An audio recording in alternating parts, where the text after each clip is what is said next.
एक छोटा सा गांव था। वहाँ एक बूढ़ा लकड़हारा अपनी पत्नी के साथ रहता था। इतना गरीब कि कई बार दोनों को भूखे सोना पड़ता था। लेकिन एक चीज़ थी जो उसने कभी नहीं छोड़ी, और वो था भगवान का नाम। गांव वाले उसका मजाक उड़ाते, भक्ति से कभी पेट भरता है क्या? लेकिन बूढ़ा सिर्फ मुस्कुरा देता था। बूढ़ा लकड़हारा रोज जंगल जाता, घंटों मेहनत करता, लेकिन लकड़ी कम बिकती। एक दिन उसकी पत्नी बोली, सारी जिंदगी भगवान को पुकारा, मिला क्या? बूढ़ा शांत होकर बोला, भगवान देर करते हैं, अंधेर नहीं। उस रात दोनों बिना खाए सो गए। अगली सुबह बूढ़ा पहले से ज़्यादा अंदर जंगल में चला गया।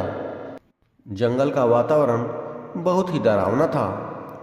सूखे पेड़, अजीब आवाज़ें, तेज हवा, टूटती डालियाँ। जंगल के बीच उसे एक घायल साधु मिला। साधु बहुत कमज़ोर था। उसने पानी मांगा। लकड़हारे के पास खुद के लिए थोड़ा सा पानी था, लेकिन उसने पूरा साधु को पिला दिया। साधु बोला, तुम्हारे पास खुद कुछ नहीं है, फिर भी सब दे दिया। लकड़हारा बोला, ज़रूरतमंद को देना ही सबसे बड़ी पूजा है। साधु मुस्कुराया, फिर बोला, आज रात तुम्हारी परीक्षा होगी। इतना कहकर साधु गायब हो गया। रात को तेज तूफान, दरवाजे पर दस्तक। बूढ़ा दरवाज़ा खोलता है। एक अमीर व्यापारी खड़ा था। उसकी बैलगाड़ी कीचड़ में फंसी थी। वह मदद मांगता है। तभी लकड़हारे की पत्नी गुस्से में बोली, हम खुद भूखे हैं, अब दूसरों की मदद करेंगे। लेकिन बूढ़ा फिर भी चला गया। बारिश, कीचड़, अंधेरा। कई घंटे मेहनत के बाद गाड़ी निकलती है।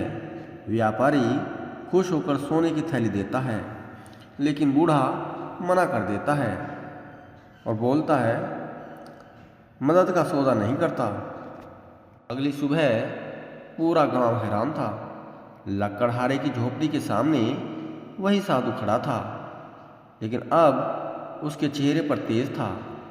वह बोला, मैं कोई साधारण साधु नहीं, मैं स्वयं तुम्हारी परीक्षा लेने आया था। गांव वाले डर गए। भगवान बोले, जिस इंसान ने भूखा रहकर भी दूसरों की मदद की, वही सच्चा भक्त है। फिर लकड़हारे का घर बदलने लगा। सूखी जमीन उपजाऊ हो गई। गांव वालों की सोच बदल गई। भगवान चमत्कार पैसों से नहीं, इंसान के कर्मों से करते हैं।